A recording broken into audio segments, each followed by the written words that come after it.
एक तरफ Pakistan cricket board की सिलेक्शन कमेटी ने 17 अरकान पर मुश्तमिल उन दो टीमों का ऐलान कर दिया है जो दो मुख्तलिफ टूर्नामेंट में शिरकत करेंगे। टीम एक है, टूर्नामेंट दो हैं। और दूसरी जानिब भारतीय क्रिकेट बोर्ड ने एशिया कप 2025 के लिए सूर्या कुमार यादव की क़यादत में अपनी टीम का ऐलान कर दिया है और टेस्ट टीम के कप्तान शुभमन गुल की T20 टीम में वापसी हुई है। टीम में जनाब 3 स्पिनर को रखा गया है, वरुण चक्रवर्ती, कुलदीप यादव और अक्षर पटेल। और फास्ट बॉलिंग के शोबे में 5 खिलाड़ियों का इंतखाब किया गया है, जिनमें शुभमन दुबे और हार्दिक पांड्या 2 ऑलराउंडर हैं, जबकि बुमराह, अर्शदीप सिंह और हर्षदीप राणा जो हैं ये फास्ट बॉलिंग में किरदार अदा करेंगे। राशिद लतीफ़ साहब की तरफ चलते हैं। राशिद लतीफ़ साहब, पहले टीम इंडिया के हवाले से ही बात कर लेते हैं। इसी साल उन्होंने UAE में चैम्पियंस ट्रॉफ़ी का टाइटल जीता और मोस्ट प्रॉबेबली अब वो जितने भी मैच हैं एशिया कप के वो दुबई ही में खेलेंगे। किस तरह देख रहे हैं आप उनके स्क्वाड को?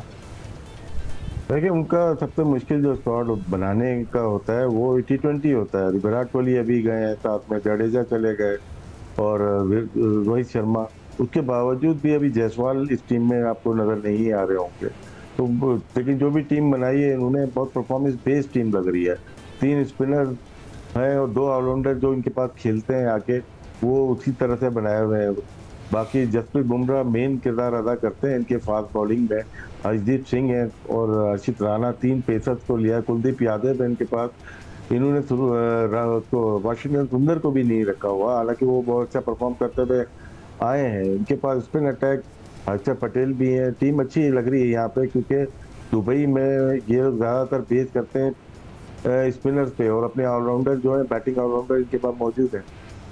अच्छा, ये जो आपने अभी थोड़ी देर पहले जायसवाल की बात की, जिन्होंने बड़ा अच्छा इंग्लैंड का दौरा किया, उनको टीम में ना रखने की एक बुनियादी वजह जो बाज़ाहिर नज़र आ रही है वो यही है कि टीम में लगभग साल के बाद जो है वो टेस्ट टीम के कैप्टन शुभमन गिल की वापसी हो रही है।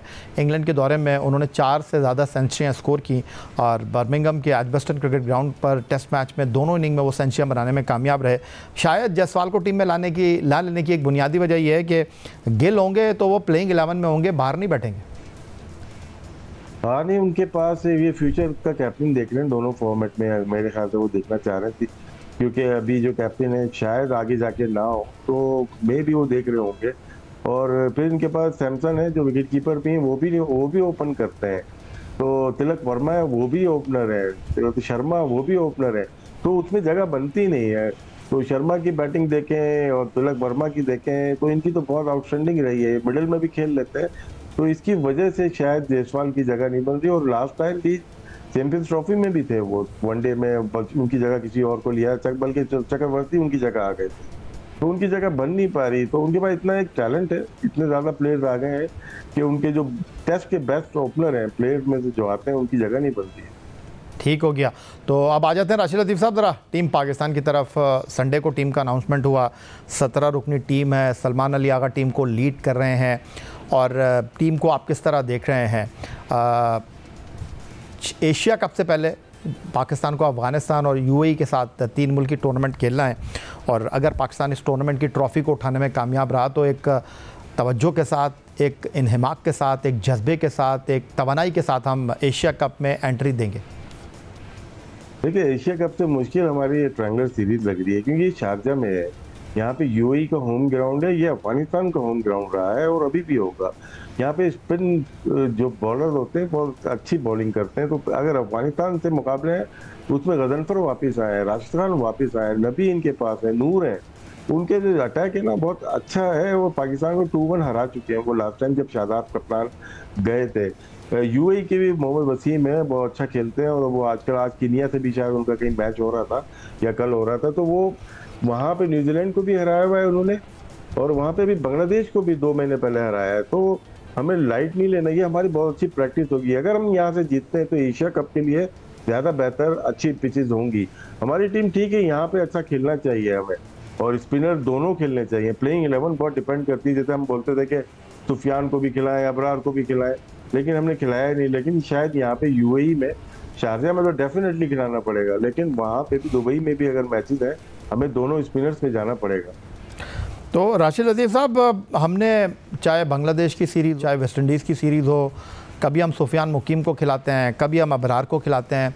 आपको लगता है कि क्योंकि मीडिया में भी बहुत ज़्यादा बात हो रही है कि अब पाकिस्तान का फार्मूला ये होना चाहिए कि दोनों के साथ हमको मैदान में उतरना चाहिए, आपको लगता है कि हम ट्राई सीरीज़ या एशिया कप में अबरार और सुफियान के साथ मैदान में उतरेंगे? ये अच्छा मौका मिल गया कि हमारे पहले जो मैचेस हैं अफगानिस्तान दुबई से, यहाँ पे हम ट्राई करके देख लें। अगर तो सक्सेस मिलती है तो फिर कंटिन्यू कर लेते हैं। ये उन दोनों को भी पार्टनरशिप हो जाएगी, कौन कौन से ओवर करते हैं, किस तरह से बॉलिंग की जाती है, तो वो ज़्यादा मुनासिब होगा। अगर हम खिलाते नहीं एक को, फिर हम बड़े टूर्नामेंट में चले जाते हैं तो क्वेश्चन मार्क रहेगा यार 2 बॉलर से चलना चाहिए हमें, स्पिनर स्पेशल। हालांकि वहाँ पास हैं, सलमान अली आगा भी बॉल कर लेते हैं, तो वो भी करते हैं, मोहम्मद नवाज भी बॉलिंग कर लेते हैं और साइम अयूब भी कर लेते हैं बॉलिंग। लेकिन जब आपको ज़रूरत पड़ती है तो स्पेशलिस्ट बॉलर की अगर एक फ्लॉप भी हो जाए ना, दूसरा कवर कर ले, तो मेरे ख्याल से दोनों को खिलाना चाहिए। अच्छा, मौजूदा बैटिंग लाइनअप के बारे में आप क्या कहेंगे? इस वक्त अगर कोई उभर कर सामने आया है अपनी कारकर्दगी के साथ, अपनी तवानाई के साथ, अपनी हिटिंग के साथ, तो वो किसी शक को शुबे के बगैर साहबजादा फरहान है और 6 मैच आपने उनको खिलाए हैं, 3 मैचों में वो प्लेयर ऑफ द मैच रहे।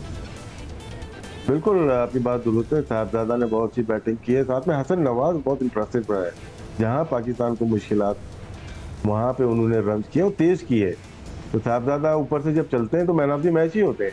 3 मैचेस में शायद वो मैन ऑफ द मैच हुए, 50 करते हैं, 80 तक चले जाते हैं। ये अच्छा साइन है हमारे पास। फ़खर अगर खेलते हैं, फिट है, वो डेंजरस प्लेयर है हमारे पास।